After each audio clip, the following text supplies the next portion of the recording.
परमात्मा पाप कर्म दंड को भी काट सकता है। अभी तक जिस भी संत व महापुरुष से मिले, उन्होंने यही बताया कि पाप कर्म फल भोगने से ही समाप्त होगा। वो प्रभु कौन है जो पाप कर्म को काट देता है, वो काल के बंधन से छुड़वा देता है? उसका क्या नाम है, पूजा की विधि क्या है? कृपया अवश्य सुनिए जगत गुरु तत्वदर्शी संत रामपाल जी महाराज के अमृत वचन। और दूसरा वो करते हैं लीला, जैसे प्रत्येक युग में एक शिशु रूप धारण करके एक लीला करते हैं। उनको निसंतान दंपति उठा ले जाते हैं, धीरे धीरे बड़े होते हैं और जो वो क्रियाएं कर रहे होते हैं माता पिता, वही क्रिया करते हुए एक जन साधारण जैसा जीवन जीकर वो परम पिता दिखाते हैं। ऐसी लीला किया करते हैं। और दूसरी प्रकार की सतिथि में वो कभी भी कहीं पर भी आकर के साधु रूप में प्रकट हो जाते हैं, अच्छी आत्माओं को मिलते हैं, उनको ज्ञान देते हैं, उनको अपने से परिचित कराते हैं, जो भटक रही होती है उनकी प्यारी आत्मा। ऐसे ही एक धर्मदास नाम के महापुरुष वैश्य थे, बनिए थे और वैष्णु साधु से दीक्षित थे। विष्णु जी के पुजारी थे, विष्णु जी को इष्ट मानते थे, साथ में शंकर भगवान की भी पूजा करते थे। जैसे भी हमारे धर्म गुरुओं ने हमारे को जो ज्ञान दे रखा है, हम वैसे ही वो लगा हुआ था। और रूपदास नाम के एक वैष्णव संत से दीक्षित थे। अब उस रूपदास जी ने जैसा भी उस प्यारी आत्मा को गाइड किया, वो उसी तरह समर्पित था। उसने बता रखा था रूपदास जी ने कि 68 तीर्थ करने चाहिए, अमरनाथ चारों धामों को भी अवश्य वहाँ जाना चाहिए, एकादशी का व्रत करो, हरे राम हरे कृष्ण और भोलेनाथ शंकर भगवान का इसका जाप करो, ओम नमः शिवाय आदि। तो ये मंत्र जाप करता था। और तीर्थ भ्रमण के लिए वो चले वहाँ से।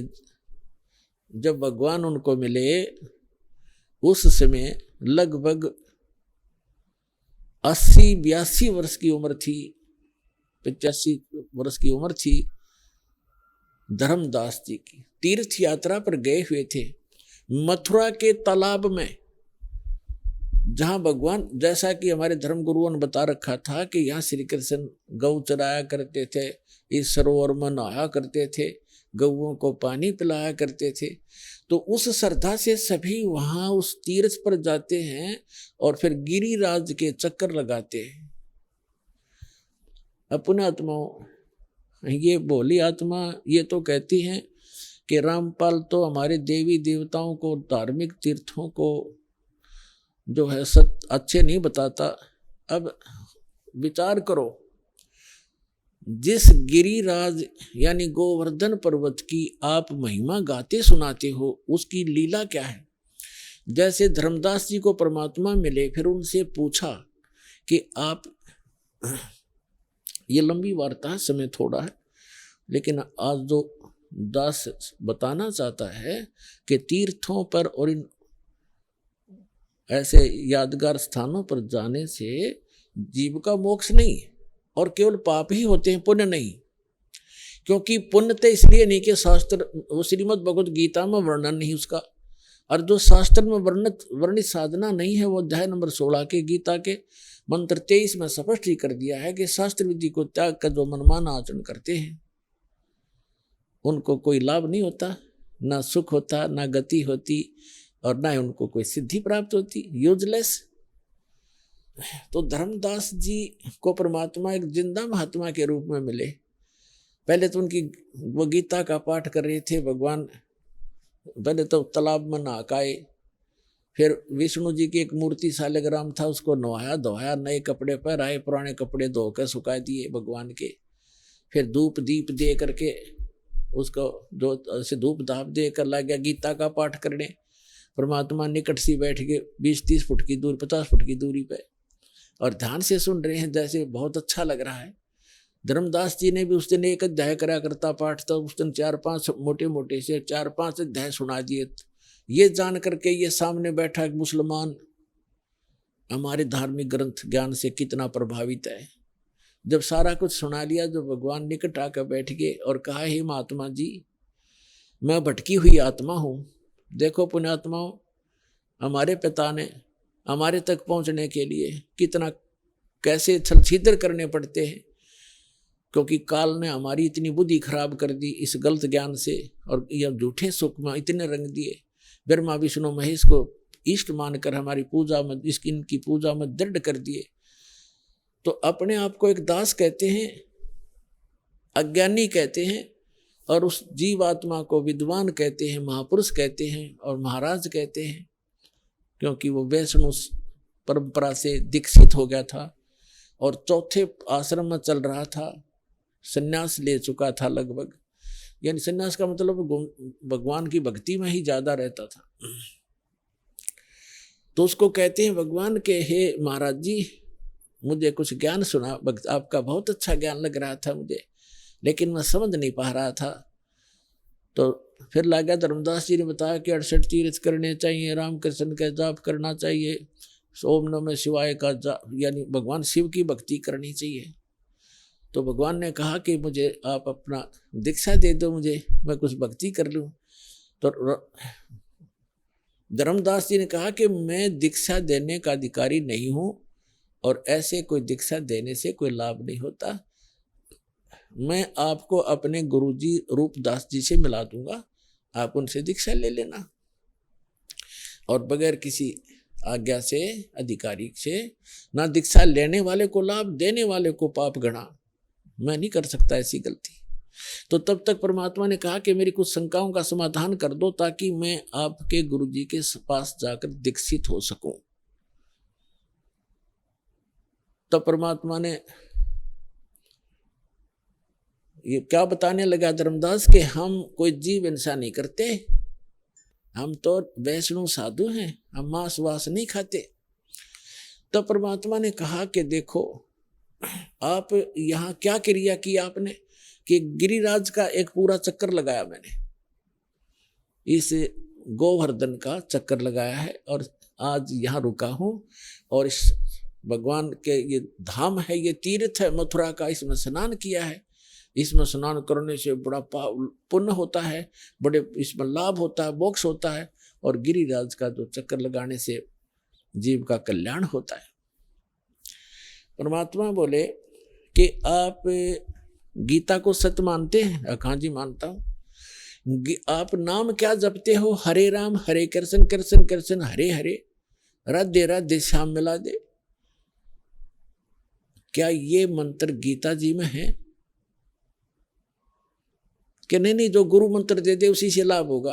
गीता अध्याय नंबर 16 के श्लोक नंबर 23 में लिखा है कि शास्त्र विधि को त्याग कर, आप ही पढ़ रहे थे अभी, भगवान ने कहा जो मनमाना आचरण करते, अपनी मनमुखी जो मंत्र जाप करते हैं, वो यूजलेस है, ना उनको सुख होता है, ना कोई गति होती है, ना उनको कोई सिद्धि प्राप्त होती। आप तो गीता को पढ़ते हो, करते हो इसके विपरीत हो, आप विधान तोड़ रहे हो। और गीता का ज्ञान किसने बोला? महात्मा परमात्मा ने कहा कि श्री कृष्ण जी ने बोला। अच्छा, श्री कृष्ण श्री कृष्ण कौन है? कि विष्णु जी। विष्णु जी की मृत्यु होती है कि नहीं? हो तो अजरो अमर है, वो परमात्मा सर्वशक्तिमान। अच्छा, गीता जी का ज्ञान दिया, श्री विष्णु कहो चाहे श्री कृष्ण कहो, आपके शब्दों में। हाँ जी, हाँ जी। तो गीता अध्याय नंबर 4 के श्लोक नंबर 5 और 9 में आप ही पढ़ रहे थे। ये खुद कहता गीता ज्ञानदाता कि मेरे और तेरे अर्जुन बहुत जन्म हो चुके, तू नहीं जानता, मैं जानता हूँ। दूसरे अध्याय के 12वें श्लोक में आपने पढ़ा। यानी परमात्मा ने ये संकेत में बताया कि अभी आप पढ़ रहे थे, वो खुद कह रहा है कि मेरी दिन मृत्यु होती है। ये 10 श्लोक बता रहा है आपको। और 10वें अध्याय के दूसरे श्लोक में कहा कि मेरी उत्पत्ति को ना ये देवता जानते। स्तब्ध हो गया एकदम, जैसे सुन हो जाकर। और आप कहते हो अजरो अमर है। और ये खुद कहता 18वें अध्याय के 62वें श्लोक में कि यदि तूने पूर्ण मोक्ष चाहिए तो उस परमेश्वर की शरण में जा, उसकी कृपा से तो परम शांति को, सनातन परम धाम को प्राप्त होगा। वो परमात्मा कौन है? उसके बारे में बताओ मुझे, तब मैं दीक्षा लूं तुम्हारे से। तो नाराज हो गया भगवान, नाराज हो गया कौन? धर्मदास। के तू आप तो हमारे देव देवताओं को हे बताते हो, आप तो मुसलमान हो इसलिए। परमात्मा बोले मैं नहीं बताता, आप ये बताइए मुझे कि ये गिरिराज की आपने परिक्रमा की, इस ये कथा सुना दे मुझे। धर्मदास जी ने सुनाया ने, एक बार ना यहाँ देवी देवताओं की पूजा होया करती थी और भगवान कृष्ण ने ये कहा कि इन देवी देवताओं की पूजा बंद करो, इंद्र की पूजा भी बंद कर दो, केवल एक परमात्मा की भक्ति करो। जिससे एक शुद्ध होकर के इंद्र ने इतनी जबरदस्त वर्षा कर दी, 96 मेघ माला, 96 करोड़ मेघ माला एकदम वर्षा दी, मूसलधार वर्षा होगी। तो भगवान शिव ने, कृष्ण ने इस गिरिराज को उठा लिया था हाथ पे और सारे ब्रज की रक्षा कर ली, सारा इंद्र बरस लिया, सारा वर्षा हो ली, कोई खूब मुसलधार, लेकिन एक बूंद भी नीचे नहीं आने दी। इस गोवर्धन के ऊपर ही सोख दी भगवान ने। परमात्मा बोले थारी बुद्धि ले गए चोर। अब तेरे कृष्ण जी कहने लग रहे देवी देवताओं की पूजा मत करो, देवताओं के मुखिया इंद्र की भी पूजा छुड़वाई उन्होंने, और तुम इन देवताओं के चपट रहे, और फिर मैं देवताओं की थारी बेइज्जती करता हूँ। और जिस जोड़ में तू ना आया, इस महीने ने तो छोड़ के वो चले गए। श्री कृष्ण द्वारका में रहा करते थे, वहां जाओ ना, वहां गड्ढो तुम। अब वो द्वारका भी ना रही, वो समुद्र में डबो दी, इसलिए डबो दी थी कि यहाँ धक्के खाना होंगे ये बोली आत्माएं, मोक्ष होगा भक्ति से। अपने आत्माओं ये ज्ञान है, अभी तक हमने अज्ञान भर रखा था अपने अंदर। ये काफी लंबी कथा, लेकिन शॉर्ट में जो दास बताना चाहता वो इतना ही है। फिर परमात्मा ने कहा कि आप कहते हो कि मैं कोई जीव हिंसा नहीं करते, आप कहाँ से चल कर आए हो? कि बांधवगढ़ से आया हूँ। कहाँ? मथुरा में। कितनी दूरी है, कितना डिस्टेंस है मथुरा और बांधवगढ़ का? धर्मदास जी ने कहा यानी 250-300 मील होगा। कोस, पहले कोस चलती थी, यानी 850 किलोमीटर डिफरेंस है मथुरा और बांधवगढ़ का। तो परमात्मा ने कहा किस साधन से आए आप? धर्मदास जी ने कहा मैं पैदल आया हूँ महात्मा भाई, पैदल आया हूँ जिंदा महात्मा जी, मैं पैदल आया हूँ। तो परमात्मा ने कहा वहां से लेकर इस मथुरा तक आपने कितने जीव मार दिए, गिनती नहीं हो। और इस तालाब में नहाए, इस मथुरा के इस तालाब में नहाए, ये लोटा पानी का भर के लाए हो आप, देख इसमें कितने जीव जंतु। ये तो इस 2 लीटर पानी में इतने, और उसमें जिसमें आप मल मल कर नहा रहे थे, कितने जीवों का कचूमर काट दिया धर्मदास, करोड़ों जीव मार दिए इतने। और इंतजार तुम कहते हो मोक्ष होगा, तुम तो पाप के भागी होगे। पृथ्वी ऊपर पग जो धारे है, करोड़ जीव एक दिन में मारे। कहते सत्य ब्राह्मण की है हत्या, जो चौका तुम देव नित्या। ब्राह्मण संस हत्या जो होई, जल स्नान करत हो सोई।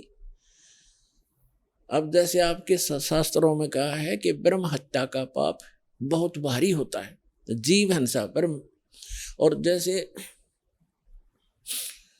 जीव हिंसा ब्रह्म का होता है, वैसे भक्त को मारा जाए और जीव हिंसा होती है।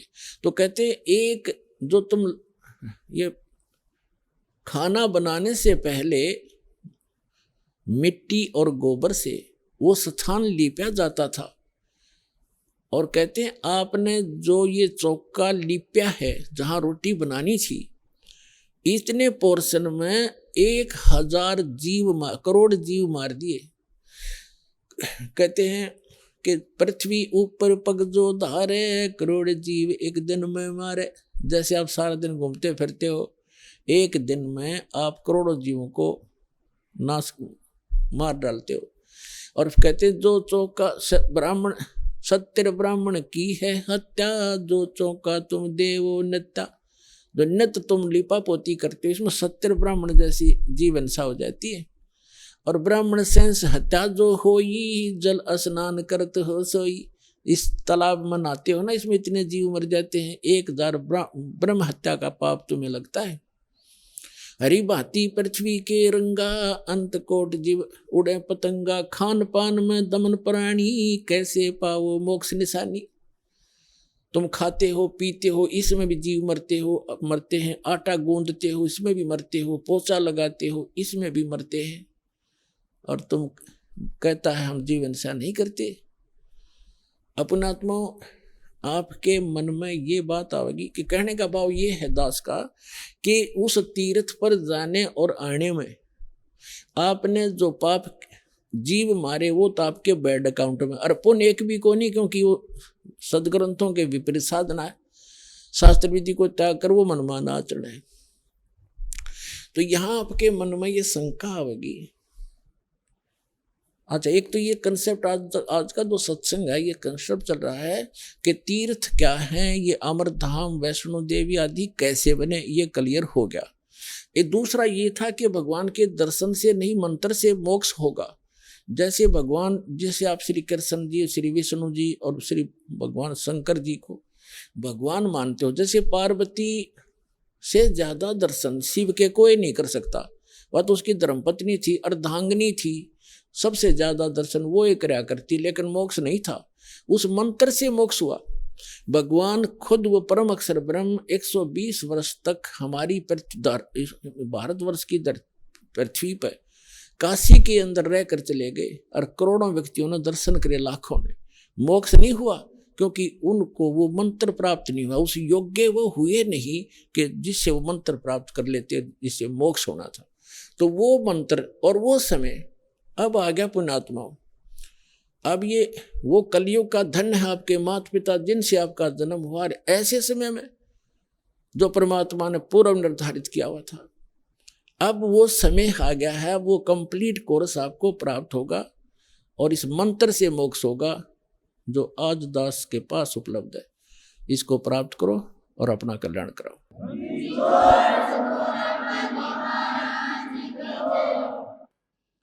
परम पिता परमात्मा पूर्ण ब्रह्म सारी सृष्टि के रचनहार कबीर परमेश्वर जी, ये हम सभी आत्माओं के जनक हैं, हम सब के पिता हैं। वो परमात्मा हमारे हितैषी हैं, वो स्वयं ही यहाँ आकर के हमें जानकारी देते हैं कि तुम सभी आत्माएं यहाँ के रहने वाले नहीं हो, ये स्थान आपका निज स्थान नहीं है। आप इस अस्थायी सटे को परमानेंट सटे मान चुके हो, जबकि आपको ये पता भी है कि यहाँ ना कोई रहा और ना कोई रहेगा। उसके पश्चात भी आपको चिंता नहीं। इसके विषय में परमात्मा कहते हैं, कबीर ये माया अटपटी, सब गट आण अड़ी, किस किस को समझाऊं या कुए भांग पड़ी। इस झूठे सुख को सुख कहे, ये मान रहा मन मोद, ये सकल चबीना काल का, कुछ मुख में कुछ गोद। पृथ्वी पति चकवे गए, जिनके चक्र चलंत, रावण सरीखे कौन गिने, ऐसे गए अनंत। परमात्मा हमें याद दिलाते हैं, कबीर परमेश्वर जी, के आप जिस लोक में रह रहे हो ये लोक ठीक नहीं है। यहाँ पर आप कोठी बंगले बनाने में, कार और अन्य संपत्ति की व्यवस्था करने में पूरा मानव जीवन लगा देते हो, और उस दौरान आपके साथ ना जाने कितनी घटनाएं घट जाती हैं, कितनी आपदाओं का सामना आपको करना पड़ता है। किसी का पुत्र मर जाता है, किसी की पुत्री विधवा हो जाती है, किसी को किसी व्यवसाय में घाटा होने से टेंशन का सामना करना पड़ता है। कोई भी प्राणी इस 21 ब्रह्मांड के जो काल का लोक है, इसमें कोई सुख ही नहीं है और कोई स्थायी नहीं है। परमात्मा से परिचित जो महापुरुष हुए हैं उन्होंने, और स्वयं परमेश्वर कबीर जी ने आकर के यहाँ की वास्तविकता हमें बताने की चेष्टा की है, लेकिन हम अज्ञान से इतने परिपूर्ण हो चुके थे कि हमने परमात्मा के उस ज्ञान को स्वीकारा नहीं। अब दया करी है परमात्मा ने आप जी को पहले शिक्षित किया। नहीं, आप पिछला इतिहास देख सकते हो किसी भी युग में कोई प्रजा शिक्षित नहीं होती थी, केवल एक ब्राह्मण वर्ग होता था जो शिक्षा ग्रहण किया करता था, और सदग्रंथों को जानने के लिए ही वो शिक्षा ग्रहण किया करते थे। संस्कृत भाषा ही मूल थी, और अन्य प्रजा उन अपने धार्मिक गुरुओं से अध्यात्म ज्ञान सुनकर अपना जीवन निर्वाह किया करते थे। तो अब आपको शिक्षित किया इसलिए कि आप जिन सदग्रंथों को आप सत्य मानते थे, हमारे धर्मगुरु उन्हीं सदग्रंथों के विपरीत ज्ञान दिया करते थे। उसको कहते हैं शास्त्र विधि त्याग कर मनमाना आचरण, यानी शास्त्र के विरुद्ध ज्ञान और शास्त्र के विरुद्ध ही साधना हो, वो साधना व्यर्थ होती है। इसका प्रमाण है श्रीमद् भगवत गीता अध्याय नंबर 16 के श्लोक नंबर 23 और 24 में। 23 श्लोक में कहा है कि अर्जुन, जो शास्त्र विधि को त्याग कर मनमाना आचरण करते हैं, अर्थात जो सदग्रंथों में वर्णित ज्ञान और उसका समाधान साधना, उसको ना करके अपने मनमुखी मंत्र, मनमुखी आरतियां करते हैं, जैसे ओम जय जगदीश हरे, स्वामी जय जगदीश हरे, जय गणेश देवा, ये इस तरह की जो आरतियां हैं, ये हमारे सदग्रंथों में नहीं है। सदग्रंथों की पहचान भी आपको बताएंगे, सदग्रंथ कौन कौन से हैं, और बहुत बार पहले भी आपको सदग्रंथों के जानकारी दी है कि मूल सदग्रंथ कौन कौन से हैं जो गॉड गिवन हैं, और जो ऋषि मुनियों के बनाए ग्रंथ हैं वो कौन कौन से हैं। वो पुराण हैं, उपनिषद हैं, और गॉड गिवन कौन से सदग्रंथ हैं, जो चारों पवित्र वेद, पवित्र श्रीमद् भगवत गीता और पवित्र सूक्ष्म वेद, जो complete God given complete spiritual knowledge है, पूर्ण परमात्मा के द्वारा दिया हुआ संपूर्ण अध्यात्म ज्ञान है, वो सूक्ष्म वेद है। उस सूक्ष्म वेद को हमारे धर्मगुरु समझ नहीं सके, इस दास पर दया करी है उस सूक्ष्म वेद को समझने और समझाने की। तो जो सदग्रंथों के विपरीत साधना करते हैं, वो शास्त्र विधि को त्याग कर मनमाना आचरण है। सदग्रंथ आपको बताई दिया, सूक्ष्म वेद, पवित्र चारों वेद, पवित्र श्रीमद् भगवत गीता। इसके अतिरिक्त जो सदग्रंथ हैं वो किसी ऋषि मुनि के दिए हुए ग्रंथ हैं। यदि वो वेदों से मेल खाते हैं वो ज्ञान तो सही है, उसके अतिरिक्त जो ज्ञान उनके अंदर है वो उनका अपना है, वो यथार्थ ज्ञान नहीं है। तो यहाँ गीता अध्याय नंबर 16 श्लोक 23 में कहा कि शास्त्र विधि को त्याग कर जो मनमाना आचरण करते हैं, मनमानी साधनाएं करते हैं, उनको न तो कोई सुख होता है, न कोई उनको सिद्धि प्राप्त होती है, और न ही उनकी गति होती है, अर्थात व्यर्थ, यूजलेस। तो क्या फायदा ऐसे डले डोण का जिससे कोई लाभ ही नहीं होना हो। तो इसलिए 24वें श्लोक में श्रीमद् भगवत गीता अध्याय 16 के 24वें श्लोक में तुरंत कहा है, इससे तेरे लिए अर्जुन कर्तव्य और अकर्तव्य की व्यवस्था में सदग्रंथ ही प्रमाण है। यानी सदग्रंथों को आधार मानकर जो संत साधना बताता हो उसी को स्वीकार कीजिए, अन्य शास्त्र विरुद्ध साधना बताने वालों को तुरंत त्याग दीजिए। वो अपना भी जीवन नष्ट कर रहे हैं और श्रद्धालुओं को भी मिसगाइड कर रहे हैं। तो जिन महापुरुषों को परमात्मा मिले, क्योंकि परमात्मा के गुणों में वेद प्रमाणित करते हैं कि वो परमेश्वर स्वयं अपने निज स्थान से चल कर आता है। परमात्मा, परमेश्वर ऊपर के लोक में रहता है, सत्यलोक में, और वहां से चलकर आते हैं सहशरीर, यहाँ अन्य रूप धारण कर लेते हैं और अच्छी आत्माओं को मिलते हैं जो दृढ़ भक्त होते हैं, उनको उपदेश देते हैं, यथार्थ ज्ञान समझाते हैं और फिर अपने से परिचित कराते हैं। सतलोक अपने निज स्थान ले जाकर उनको वापस छोड़ते हैं। और वो परमात्मा 3 सतिथि में हमारी केयर टेक करते हैं, हमारी देखभाल करते हैं। एक रूप में वो स्वयं रहते हैं सतलोक के अंदर, वहां परमात्मा वहां भी नर आकार हैं और यहां आते हैं तो भी परमात्मा नर आकार ही होते हैं। तो सतलोक में जो परमात्मा के शरीर की स्थिति है वो मनुष्य दृश्य है, मनुष्यवत है। उनके शरीर का जो तेज है, नूर है। एक रोमकूप में, एक रोम कहते हैं बाल को, एक बाल में, एक रोम में करोड़ सूर्य, करोड़ चंद्रमा, इन दोनों की मिलीजुली रोशनी हो, उनका जो तेज हो, परमात्मा के एक बाल की इतनी रोशनी है, तो फिर शेष बॉडी की कितनी होगी, अंडरस्टूड है।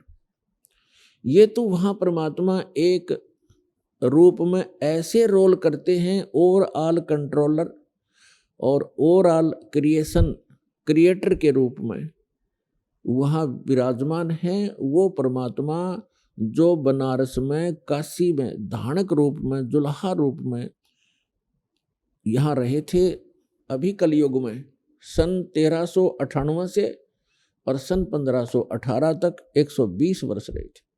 वही परमात्मा उस असंख्य ब्रह्मांड के कंट्रोलर के सिंहासन पर विराजमान है, उस तख्त पर विराजमान है। उसके विषय में आंखों देखा उन महापुरुषों ने बताया है, जिनको परमात्मा मिले और सचखंड लेकर गए, फिर वापस छोड़ा। आदरणीय गरीबदास साहिब जी उनमें से एक महापुरुष हैं।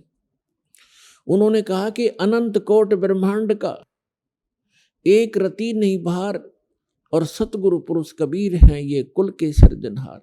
हम सुल्तानी नानक तारे दादू को उपदेश दिया, जात जुलाहा भेद नहीं पाया, वो काशी माहे कबीर हुआ। ये काशी में जुलाहा रूप में जो रहे थे परमात्मा, ये असंख्य ब्रह्मांड के स्वामी हैं। हम इनको पहचान नहीं सके क्योंकि हमने परमात्मा की परिभाषा ही गलत सुन रखी है। कोई निराकार बताता है, कोई साकार कहता है, तो श्री राम और कृष्ण, विष्णु और शंकर भगवान तक हमारी बुद्धि सीमित कर रखी थी। इसलिए हम लाल को पहचान नहीं सके। हम 10 के नोट की भी कदर जानते हैं, हम 100, 500 और 1000 के नोट को भी खूब पहचानते हैं, लेकिन हम लाल से परिचित नहीं है। आज भी परिचित नहीं है। यदि यहाँ कोई लाल डाल दिए जाएं, आप उनको छोड़कर चले जाओगे, और 1000 का नोट पड़ा हो तुरंत उठाओगे। चाहे किसी का ये भी कहो कि भी किसका है देखिएगा, किसी का हो तो ले लीजिए, आपको उसकी कदर है, लाल का पता नहीं। तो ये लाल है परमपिता परमात्मा कबीर जी, जो सारी सृष्टि के रचनहार और सतपुरुष कहलाते हैं, जिसको गीता अध्याय नंबर 8 के श्लोक नंबर 3 में परम अक्षर पुरुष कहा है, परम अक्षर ब्रह्म कहा है। और ये अन्य जितने भी देव हैं, कोई 1000 का नोट है, कोई 500 का, कोई 10 और 20 और 50, 100 का, तो इनको तो आप अच्छी तरह ग्रहण कर लेते हो। लेकिन एक लाल आपको मिल जाए तो इन 1000 के नोटों की गिनती अनार आपके पास कितने हो जाएंगे, उसी से मिल जाएंगे वो। तो इस प्रकार परमात्मा कबीर जी वो लाल हैं जिनको हम पहचान नहीं सके, क्योंकि वो हमारे व्यवहार में नहीं थे और हम पहचान नहीं सके। तो उसकी अपनी पहचान कराने के लिए परमात्मा स्वयं आए और अच्छी आत्माओं को मिले, जो दृढ़ भक्त पुण्य आत्माएं थी। आप देख सकते हो जिन महापुरुषों को परमात्मा मिले उस समय, आज से 200 वर्ष पहले, 250 वर्ष पहले गरीबदास जी आए थे सन 1717 में, और संवत 1774 में उनका आविर्भाव हुआ था, जन्म हुआ था। और सन 1717 आज सन 2013, 300 वर्ष पहले, और 300 वर्ष पहले उनको परमात्मा मिले। पहले वो हमारे जैसे पुजारी थे, श्री राम, श्री कृष्ण, विष्णु और शंकर भगवान, माता मसानियों के। और जब उन्होंने परमात्मा को देखा, सतलोक देखा, जहां हम रहा करते वो स्थान देखे और वहां की जो सुख देखे, फिर आकर उनको वापस छोड़ा, तो फिर वो इतने दृढ़ हो गए, पूरा समाज एक तरफ। तो ऐसे दृढ़ भक्तों को परमात्मा मिलते हैं, और जिस कारण से वो अपनी स्थिति को, अपनी पहचान को अपने बच्चों तक करवाते हैं। तो इस सारे कुछ अभी तक जो सत्संग दास ने किया है, इसका उद्देश्य ये है कि श्रीमद् भगवत गीता में जो प्रमाण है ये गॉड गिवन स्पिरिचुअल नॉलेज है, श्रीमद् भगवत गीता, अर्थात ये वेदों का सारांश है। और चारों वेद कबीर भगवान ने दिए थे इस ज्योत निरंजन ब्रह्म सरपुरुष इस काल के अंतःकरण में फीड कर दिए थे, ईमेल कर दी थी, फैक्स कर दिया था। और जब इसने डाउनलोड करके देखा, कंप्लीट स्पिरिचुअल नॉलेज भेजा था परमात्मा ने इस ज्योत स्वरूपी निरंजन के अंतःकरण में। इसने जब वो डाउनलोड किया, यानी अंदर से बाहर निकाला अपने अंतःकरण से, तो बाहर उन्हें पढ़कर देखा, उस कंप्लीट स्पिरिचुअल नॉलेज का, संपूर्ण अध्यात्म ज्ञान का वो पार्ट, वो भाग इसने नष्ट कर दिया जिसमें उस परम पिता की जानकारी थी और इससे उत्तम लोक की जानकारी थी, वहां जाने की विधि थी, उसको पाने की विधि थी। ये नहीं चाहता कि यहाँ के प्राणियों को जो इसके अंतर्गत हैं 21 ब्रह्मांड में, इनको ये जानकारी हो कि कोई और सुख स्थान है और जहाँ जाने के बाद ना वृद्ध अवस्था होती है, ना वहाँ मृत्यु होती है, ना कोई रोग सताता है, ना किसी चीज का अभाव है। सब सुख पदार्थ आपको वहाँ बगैर किए ही प्राप्त होंगे। और पुण्यात्माओं, हमारी यहाँ चेष्टा प्रत्येक प्राणी की ये है कि हम काम ना करें, हम मेहनत परिश्रम कम करें और सुविधाएं सारी हों। इसलिए हम अपने बच्चों को पढ़ाते हैं, स्वयं भी पढ़ते हैं, पढ़ा करते थे कि हम बड़े अधिकारी बने और हम काम कुछ ना करें, घंटी बजाएं, नौकर आए और जो वस्तु चाहे वो खाएं, ऐसी तनख्वाह हो, कार हो, कोठी हो और सुविधाएं सारी हो। तो ये यहाँ नहीं हो सकती। यहाँ तो चाहे राष्ट्रपति बन जाए, उसने भी दिन में बहुत सी मीटिंग अटेंड करनी पड़ेंगी, नहीं तो उसको जीने नहीं दे पब्लिक, उसकी व्यवस्था है।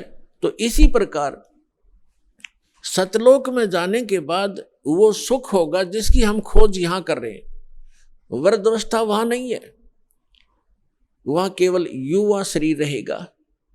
तो कौन चाहता है वृद्ध होना, कौन चाहता है मृत्यु?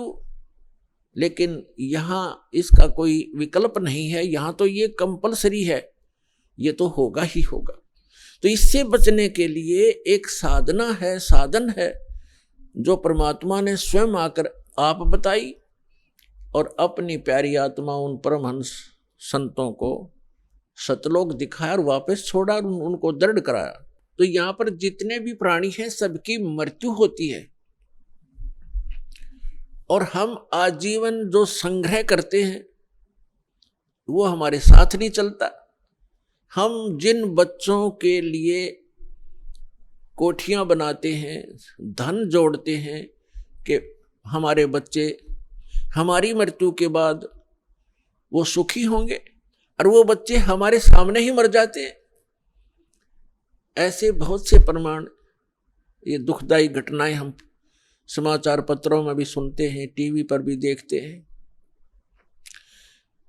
एक पूरा परिवार एक सत्संग सुनकर आ रहा था किसी संत का, तो उसमें इतना पक्का याद नहीं दास को कि 12 सदस्य थे पूरे परिवार के या 13 थे। उनमें से एक घर पे था और बाकी 11 या 12 सत्संग सुनने गए हुए थे, सत्संग सुनकर आ रहे थे, दुर्घटनाग्रस्त हो गए। पूरा का पूरा परिवार मारा गया, छोटे पोता पोतियां से लेकर बच्चों तक। एकला वृद्ध रह गया वो, जिसने सारी उम्र ये सोची थी घना धन इकट्ठा कर लूं, मेरे बच्चे सुखी होंगे, हम तो चलो मर जाएंगे, मेरे पोता पोती तो सुखी होंगे। पोता पोती पहले चले गए। तो यहाँ काल ने आपको धोखे में रखा हुआ। फिर दूसरा कारण ये है कि सत्संग, संत की शरण में सत्संग सुनते हैं प्राणी, तो उनको ऐसी आपदाओं का सामना नहीं करना पड़ता। तो वो संत और सत्संग और उसकी साधना में कोई त्रुटि है जिस कारण से प्रोटेक्शन नहीं होता। और दूसरा कारण ये होता है कि संत भी सही हो, साधना भी ठीक हो, लेकिन अपने में कोई त्रुटि हो, हम नियमों का पालन ना कर रहे हो, उससे क्या होता है, फिर नाम खंडित हो जाता है। उस कारण से भी प्राणी साधक होते हुए हानि उठा लेता है, क्योंकि उसका प्रोटेक्शन समाप्त हो जाता है। जो पावर कनेक्शन उसको मिला हुआ था, वो न मिलने से वो पावर वाला काम बंद हो जाता है, उसको सारी सुविधाएं बंद हो जाती हैं। जैसे आपका बिजली का कनेक्शन कट जाता है तो ना पंखा चले, ना एसी चले, ना कूलर काम करे, ना कोई पंप चले, ना कोई हैंड पंप चले, यानी सब सुविधाएं बंद हो जाती। इस प्रकार परम संत हो, साधना शास्त्र अनुकूल हो और साधक मर्यादा में रहे, फिर ये आपदा नहीं आया करती। पूर्ण परमात्मा सत्य पुरुष की साधना करने वाले साधक पर ये आपदाएं नहीं आ सकती। दुर्घटना में मृत्यु, अकाल मृत्यु या कोई अन्य दुख नहीं आने देंगे भगवान, जहाँ हमारी समर्पित भाव से साधना होगी और सत्य साधना होगी। तो फिर भी जो कहने का तात्पर्य दास का आज जो उद्देश्य है ये ज्ञान कराने का, कि हम जिन सुविधाओं को एकत्रित करने में, जोड़ने में सारा जीवन लगा देते हैं और फिर भी हम भी छोड़ चले जाते हैं और बच्चों का भी पता नहीं, हमारे सामने ही मृत्यु हो जाए, तो ये गंदा लोक है, ये लोक ठीक नहीं। अभी तक हमें इसका अल्टरनेट नहीं था। अल्टरनेट था तो इतना था कि स्वर्ग चले जाएंगे, स्वर्ग से आगे हम नहीं जानते थे। परमात्मा कबीर जी ने आके अपनी महिमा, अपना स्थान स्वयं बताया है कि एक स्थान ऐसा है जहां जाने के बाद साधक फिर लौटकर संसार में नहीं आता। ये परमात्मा ने आके बताया 600 वर्ष पहले, और उसके बाद भी उस परमात्मा के सूक्ष्म वेद में वर्णित ये ज्ञान है जो परमेश्वर ने, कबीर जी ने स्वयं अपने मुख से बोला, जिसको कबीर वाणी कहते हैं, जिसको सच्चिदानंद घन ब्रह्म की वाणी कहा है। उसमें वर्णित किया मालिक ने, और हमारे वेद और गीता में वर्णित है।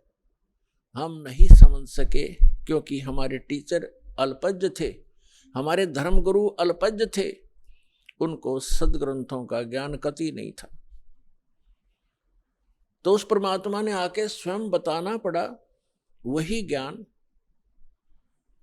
और जिन महापुरुषों को परमात्मा मिले उन्होंने भी यही ज्ञान कराया, लेकिन उसको हम समझ नहीं सके, जिस कारण से अभी तक परमात्मा के आने से पहले तक हमें केवल स्वर्ग से आगे कोई बताने वाला नहीं था। और अब हम पता चला इन सदग्रंथों से और परमेश्वर के सूक्ष्म वेद से और जिन महापुरुषों को परमात्मा मिले उनकी अमृतवाणी से, के स्वर्ग में गए हुए प्राणी भी जन्म मृत्यु में ही रहते हैं। और जिनको हम इष्ट रूप में पूजा करते थे, श्री विष्णु जी, श्री शंकर जी, ब्रह्मा जी को तो हम पूजते नहीं थे, लेकिन आदर की दृष्टि से अवश्य देखते थे। इन तीनों का नाम हम टिप्स पर रखते थे, ब्रह्मा विष्णु महेश। ये स्वयं नासवान है जिनको हम इष्ट मानकर पूजते थे। तो जिस नासवान इष्ट की हम पूजा करेंगे तो क्या होगा, हम उसके लोक में चले जाएंगे। ये सामीप्य जो है मुक्ति प्राप्त होती है, यानी अपने इष्ट के लोक में उनके समीप रहा करेंगे। तो जब हमारे इष्ट ही मरेंगे, उनकी भी मृत्यु होगी, तो फिर वो तो जन्म मृत्यु फिर बनी रही, तो स्थायी स्थान नहीं हुआ वो।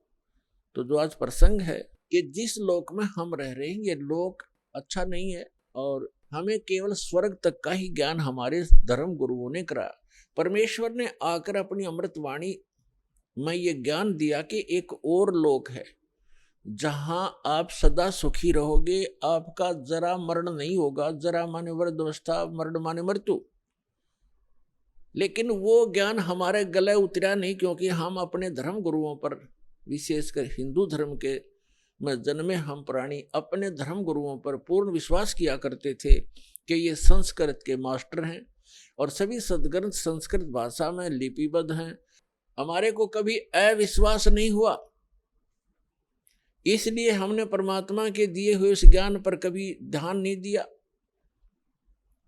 और साथ में ये भी हमारे एक इंजेक्शन लगा दिया करते कि कबीर जी तो अशिक्षित थे, उन्होंने संस्कृत पढ़ी नहीं, क्योंकि संस्कृत केवल ब्राह्मण ही पढ़ा करते थे और कई ब्राह्मणों के पास गए, उनको संस्कृत नहीं पढ़ाई, इसलिए वो उठपटांग भाषा बनाकर गाते थे। ऐसी सोच थी हमारे इन ऋषि महर्षियों की, वो परमात्मा को समझ नहीं सके।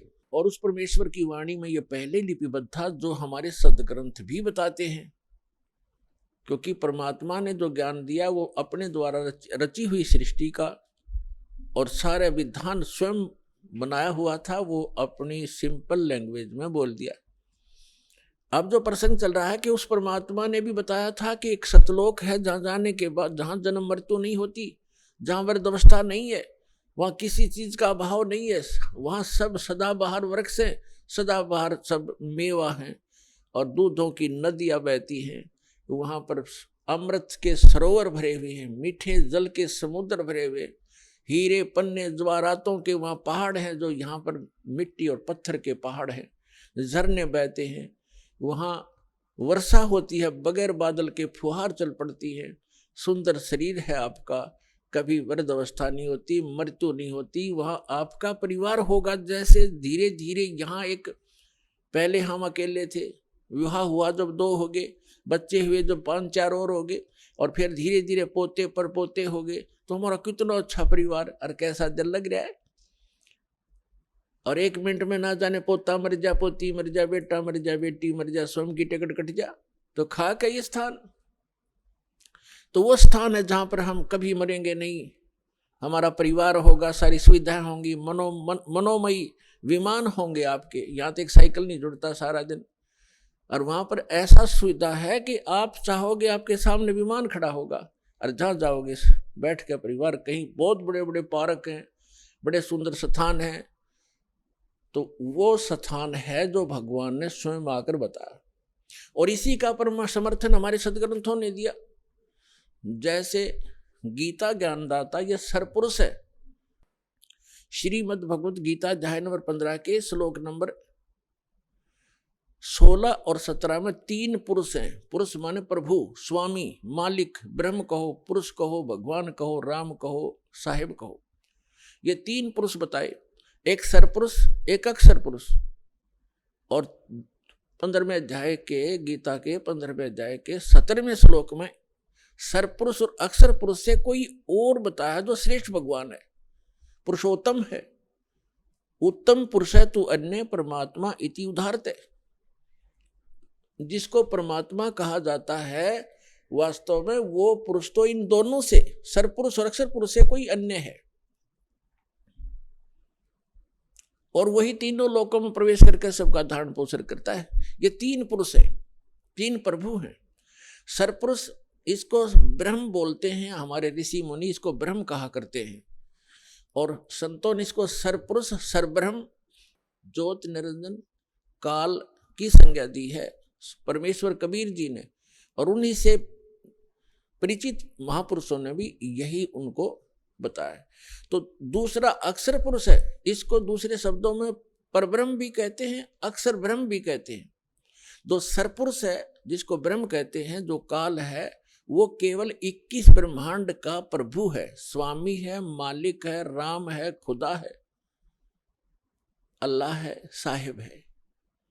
वो कंप्लीट गॉड नहीं है, केवल 21 ब्रह्मांड का स्वामी है। एक ब्रह्मांड के अंदर पृथ्वी लोक, पाताल लोक, स्वर्ग लोक, और नीचे के तल अतुल रसातल आदि ये, और ऊपर के जैसे विष्णु जी का लोक, शिव जी का लोक, ब्रह्मा जी का लोक, धर्मराय का लोक, और एक ऊपर जो ब्रह्मलोक के अंदर डिवीजन है कई, उसमें भी भाग हैं, तो वो सारे मिला के एक ब्रह्मांड में एक ब्रह्मलोक भी है, एक मानसरोवर भी है, तो ये सारा मिला करके एक ब्रह्मांड है। ऐसे ऐसे 21 ब्रह्मांड है इस सरपुरुष के, काल के, जिसके लोक में हम रह रहे। ये इतना ही प्रभु है, इतना ही स्वामी है। और दूसरा अक्षर पुरुष है, गीता अध्याय नंबर 15 के श्लोक नंबर 16 में 2 पुरुष हैं। अक्षर का अर्थ होता है जिसका नाश ना होता हो, अविनाशी। लेकिन ये अविनाशी लगता है लेकिन अविनाशी नहीं है। अक्षर पुरुष भी अविनाशी नहीं है, लेकिन इसको कहा गया है अविनाशी, अक्षर पुरुष, इसलिए 15वें अध्याय के 17वें श्लोक में कहा है कि उत्तम पुरुष है तू अन्य परमात्मा इति उदाहरते है। उत्तम पुरुष, श्रेष्ठ पुरुष तो इन दोनों से, सरपुरुष और अक्षर पुरुष से कोई और है। और जिसको परमात्मा, परमात्मा माने श्रेष्ठ आत्मा, वो पुरुषोत्तम तो कोई और है इन दोनों से। जिसको परमात्मा यानी श्रेष्ठ आत्मा, परमात्मा का सीधा सा अर्थ होता है जो केवल सुख दे, दुख ना दे। जो दुख दे वो परमात्मा कैसे रह गया, श्रेष्ठ आत्मा कैसे हो गया? तो हमने डेफिनेशन का भी नहीं पता था आज तक उस गॉड की जिसकी हम पूजा करने जा चले थे और पूजा कर रहे थे। तो हम ऐसे ही धूल अंधेरे में घूम रहे थे, जंगल में भटका रखे थे, हमें कोई रास्ता नहीं था। तो इसमें लिखा फिर ये लोग चरम आविष्य विवर्ती अवय ईश्वर है, जो तीनों लोकों में प्रवेश करके सबका धारण पोषण करता है, वो है अविनाशी परमात्मा। अवय ईश्वर वो है अविनाशी। ऊपर वाले को अक्षर पुरुष को भी अक्षर का अर्थ वैसे अविनाशी होता है, लेकिन ये रिजेक्ट कर दिया यहाँ पर कि इन दोनों से अन्य है जो वास्तव में अविनाशी है।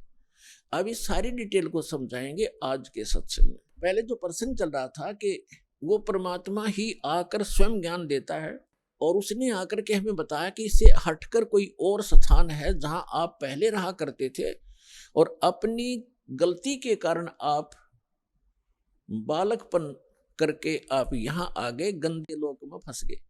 अब यहाँ से जाने का विकल्प आपके पास नहीं रहा, ना किसी ऋषि महर्षि और संत और ब्रह्मा विष्णु महेश को भी यहाँ से वापस जाने के मार्ग का पता नहीं।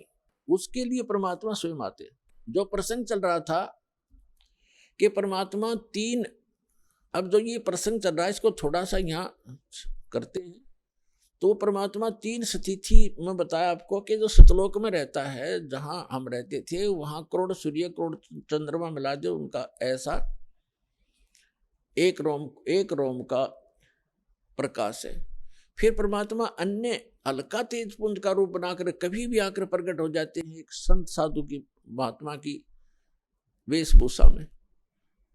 और तीसरी स्थिति जो सेकंड या तीसरी स्थिति है, सेकंड स्थिति परमात्मा की यह है, प्रत्येक युग में वो एक शिशु रूप धारण, वहां से चलकर आते हैं सहस्रीर कमल के फूल पर, एक सरोवर के अंदर कमल के फूल पर शिशु रूप धारण करके विराजमान होते हैं। वहां से निसंतान संपत्ति, जिनके बच्चे नहीं होते, उठा ले जाता है, और फिर उसकी परवरिश वहाँ होती है। फिर धीरे धीरे 5 वर्ष की आयु में ही वो बड़े बड़े विद्वानों के छक्के छुड़ाना शुरू कर देते अपने अध्यात्म ज्ञान के आधार से।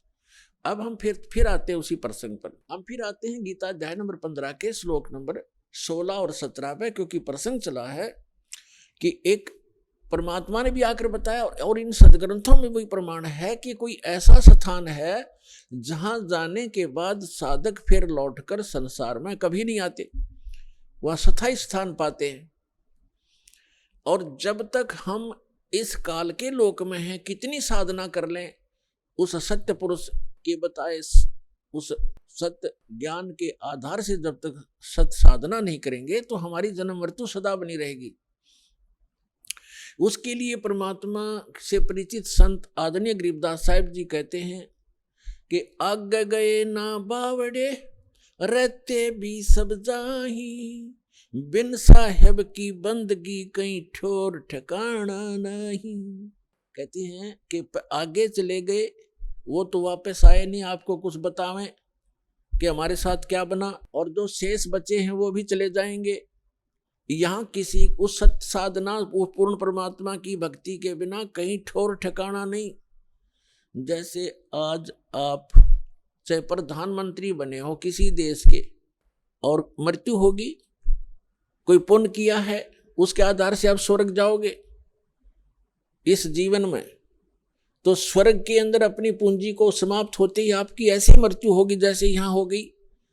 तो यहाँ से चलो, फिर स्वर्ग में पुण्य समाप्त होते ही वहां से चलो, फिर नरक में अपना पाप भोगोगे, वहाँ कष्ट उठाओगे। जब वो समय पूरा होता है होते ही फिर कहेंगे चलो, वहां भी नहीं रख सकते। उसके बाद फिर गधा बने गधे का जीवन पूरा करते ही फिर चलो, फिर कुत्ता बनो, कुत्ते का जीवन पूरा होते फिर चलो मरो, और फिर मनुष्य बन गए फिर मरो, फिर वहां जाओ स्वर्ग में, फिर चलो, खा के ये जीवन। तो ये चलो मिटाएगी सतलोक में जाने से। और वो चलो चलो ना तस्वीर माँ की मिट्टी, ना विष्णु की, ना शिव जी की, और ना सरपुरुष की, ना अक्षर पुरुष की, केवल परम अक्षर पुरुष, परम अक्षर ब्रह्म है वो परमात्मा जो स्वयं वास्तव में अविनाशी है। उसकी साधना करने से भी साधक उस लोक में चले जाते हैं जहाँ प्राणी कभी नहीं मरते, कभी वृद्ध नहीं होते, और वहाँ सदा युवा शरीर रहता है और वापस लौटकर स्कंदे लोक में फिर नहीं आते।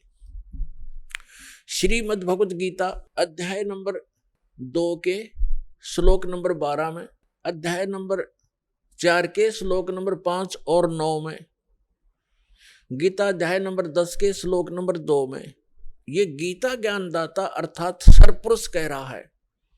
ये गीता का ज्ञान श्री कृष्ण जी में प्रवेश करके ये सरपुरुष बोल रहा है, काल बोल रहा है, जिसका ये स्वयं प्रमाण दे रहा है गीता अध्याय नंबर 11 के श्लोक नंबर 32 में कि अर्जुन मैं काल हूं और इन सभी लोगों का नाश करने के लिए, सभी योद्धाओं का नाश करने के लिए मैं अब प्रवृत्त हुआ हूं। अब श्री कृष्ण में प्रकट हुआ हूं, मैं बढ़िया हूं, इसमें प्रवेश हुआ हूं। श्री कृष्ण ने पहले कभी नहीं कहा मैं काल हूं, और नहीं तो श्री कृष्ण तो पहले ही वहां खड़े थे। अब कैसे कहते कि मैं अब प्रवृत्त हुआ हूं। ये दास का सत्संग है, सीडी बना रखी है कि श्रीमद् भगवत गीता का ज्ञान किसने दिया, उससे आप डिटेल जान सकते हो। अब प्रसंग दूसरा है, यहाँ ये विषय अब शॉर्ट आउट नहीं करूँगा, अन्य जो विषय वही करूँगा। तो इसने ये खुद कहता है कि अर्जुन तेरे और मेरे बहुत जन्म हो चुके हैं, तू नहीं जानता मैं जानता हूँ। और मेरी उत्पत्ति को, उत्पत्ति माने जन्म को, इसका जन्म तो हुआ ही है, ना देवता जानते ना ऋषि जानते, क्योंकि ये सब मेरे से ही उत्पन्न हुए हैं, इनका आदि कारण मैं हूं। और गीता अध्याय नंबर 10 के श्लोक नंबर 3 में आइए अब हम उन श्रद्धालुओं के अनुभव जानते हैं जो जगत गुरु तत्वदर्शी संत रामपाल जी महाराज जी से दीक्षा प्राप्त कर चुके हैं तथा उनके द्वारा बताए गए भक्ति मार्ग पर चल रहे हैं। नमस्कार सर। नमस्कार सर जी। सर क्या नाम है आपका? मेरा नाम लुकेश दास है, मैं जिला राजनांदगांव छत्तीसगढ़ का निवासी हूँ। लुकेश जी, संत रामपाल जी महाराज से नाम दीक्षा आपने कब ली? संत रामपाल जी महाराज से नाम दीक्षा मैंने 1 मार्च 2014 को ली। संत रामपाल जी महाराज से नाम दीक्षा लेने से पहले आप क्या भक्ति साधनाएं करते थे? संत रामपाल जी महाराज से नाम दीक्षा लेने से पहले चूँकि हम लोग कबीरपंथी थे पहले से, और उसी के अकॉर्डिंग हम लोग सातवें पंथ सतनामी पंथ से बिलोंग करते हैं, और छत्तीसगढ़ में एक संत हुए हैं गुरु घासीदास करके, हम लोग उसी की भक्ति साधना करते थे सर जी। तो फिर आप संत रामपाल जी महाराज की शरण में कैसे आए? संत रामपाल जी महाराज की शरण में हम लोग ऐसे ही अचानक एक दिन पापा टीवी का चैनल चेंज करते करते संत रामपाल जी महाराज का सत्संग साधना टीवी पे आता है, अचानक लग गया सर जी। तो उसी को देखते देखते ऐसे देखते संत रामपाल जी महाराज का ज्ञान थोड़ा समझ में आने लगा, और जो घासीदास करके छत्तीसगढ़ में संत हुए हैं उसके भक्ति करते थे, तो दोनों का ज्ञान लगभग समथिंग सेम था। लेकिन घासीदास वाले जो पंथ से हम लोग जो भक्ति करते थे वो भक्ति अधूरी थी, क्योंकि घासीदास के भी कुछ ऐसे वाणी है, क्योंकि सातवें पंथ में थोड़ा ज्ञान चतुराई का था, तो ज्ञान चतुराई के अंतर्गत घासीदास के में भी थोड़ा ज्ञान था, तो घासीदास के कुछ ऐसे वाणी जो बोलते थे वो खटकता था, और संत रामपाल जी महाराज के सत्संग सुनते थे तो दोनों का वाणी जब मैच करते थे तो सेम मतलब बात आते थे। जैसे घासीदास भी बोले हैं कि सतनाम सब कहे, सतनाम जाने ना कोई, और सतनाम जाने तो आवागमन न हो। तो संत रामपाल जी महाराज बताते हैं कि सतनाम विश्व में मेरे अतिरिक्त और किसी के पास नहीं है, ये प्रूव करके दिखाए, और विश्व में अगर सतनाम है। और गुरु जी बताते हैं संत रामपाल जी महाराज की अगर पूर्ण मोक्ष कराना है और सद्भक्ति शास्त्र अनुकूल साधना कराना है तो मेरे बरवाला आश्रम में आए और मेरे से नाम दीक्षा ले और मेरे ज्ञान को समझे और अपना आत्म कल्याण कराए। ऐसे करके तो उसी के अकॉर्डिंग फिर सत्संग देखते देखते ये ज्ञान हो गया कि वास्तविकन में इस संसार में संत रामपाल जी महाराज के अतिरिक्त और कोई संत नहीं है और हमें उनसे नाम दीक्षा लेना चाहिए। 2014 को मैं संत रामपाल जी महाराज से नाम दीक्षा लिया। सर, संत रामपाल जी महाराज से नाम दीक्षा लेने के बाद आपको कुछ लाभ भी प्राप्त हुए? लाभ तो बहुत से प्राप्त हुए भगत जी। मेरे को बचपन से मतलब निमोनिया सर्दी हो गया था, प्राथमिक डॉक्टर वगैरह को दिखाया लेकिन ठीक नहीं हो पाया। हर साल मतलब निमोनिया रहता था। वो संत रामपाल जी महाराज से नाम दीक्षा लेने के बाद ठीक हुआ सर जी वो। और 2017 का बात है, मेरे मम्मी को ना मतलब अचानक दर्द हुआ राइट साइड में कमर पे। तो प्राथमिक चिकित्सा डॉक्टर के पास दिखाए, मतलब 2-3 महीने के अंतर्गत दर्द हो जाता, इतना सहनी दर्द होता था सर जी की मम्मी ना ज़मीन में लेटे लेटे इतना खुरसते थे। हम लोग देखते थे ना तो इतना ये लगता था तक बहुत तकलीफ़ होता था कि हमारे मम्मी को क्या हो गया। उसके बाद हम लोग प्राथमिक डॉक्टर से दिखाए तो डॉक्टर 2-3 महीने के अंतर्गत वैसे ही दर्द हुआ तो डॉक्टर बोलता है कि मेरे को लगता है कि हड्डी में कुछ प्रॉब्लम है, आप एक्सरा करवा लो ऐसे करके। उसके बाद डॉक्टर पर्ची बना कर दिए कि आप राजनांदगांव जिला अस्पताल में जाकर इलाज करवा लेना, वहाँ एक्सरा करवा लेना ऐसे करके। फिर मैं अपने मम्मी को लेकर राजनांदगांव जिला अस्पताल आ गया, वहाँ एक्सरा वगैरह करवाया।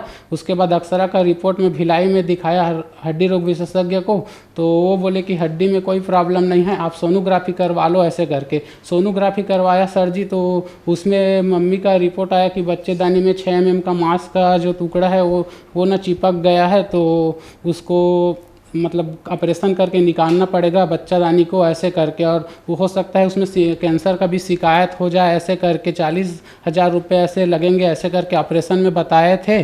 पापा बोले कि ऐसा ऐसा बात है, एक बार संत रामपाल जी महाराज से प्रार्थना लगा लेते हैं, उसके बाद गुरु जी का जो आदेश होगा उसके बाद फिर ऑपरेशन करवाएंगे ऐसे करके।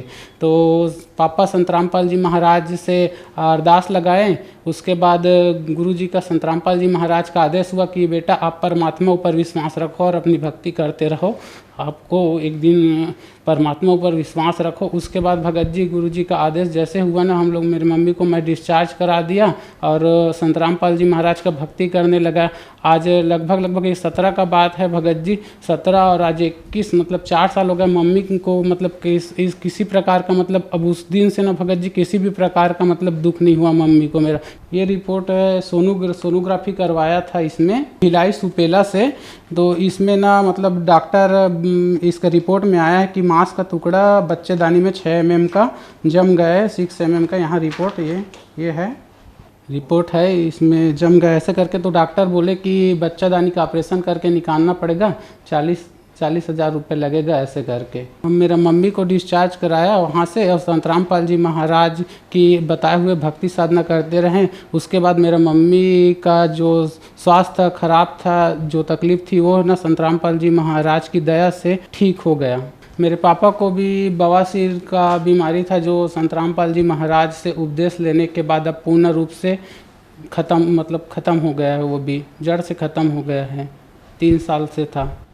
सर, संत रामपाल जी महाराज से नाम दीक्षा लेने के बाद आपको लाभ ही लाभ मिले, तो जो दर्शक आज आपको देख रहे हैं और वो भी इन सभी बीमारियों से ग्रस्त हैं, उनके लिए आप क्या कहना चाहेंगे? उनको मैं यही कहना चाहूँगा कि आप भी संत रामपाल जी महाराज से नाम दीक्षा लें और अपना आध्यात्मिक, आर्थिक और शारीरिक रूप से आप लाभ उठाएं और सद्भक्ति करके यहाँ से मोक्ष कराएं। संत रामपाल जी महाराज से नाम दीक्षा कैसे ली जा सकती है? संत रामपाल जी महाराज का टीवी पर सत्संग आता है, जिसमें येलो कलर की नीचे में पट्टी चलती है, उसमें फ़ोन लाइन रहता है। आप उस नंबर पर कांटेक्ट करके आपके नज़दीक के नाम दीक्षा केंद्र का जानकारी लेकर आप वहां से नाम दीक्षा ले सकते हैं और अपने जीवन का कल्याण करा सकते हैं। धन्यवाद सर। साहेब सर जी।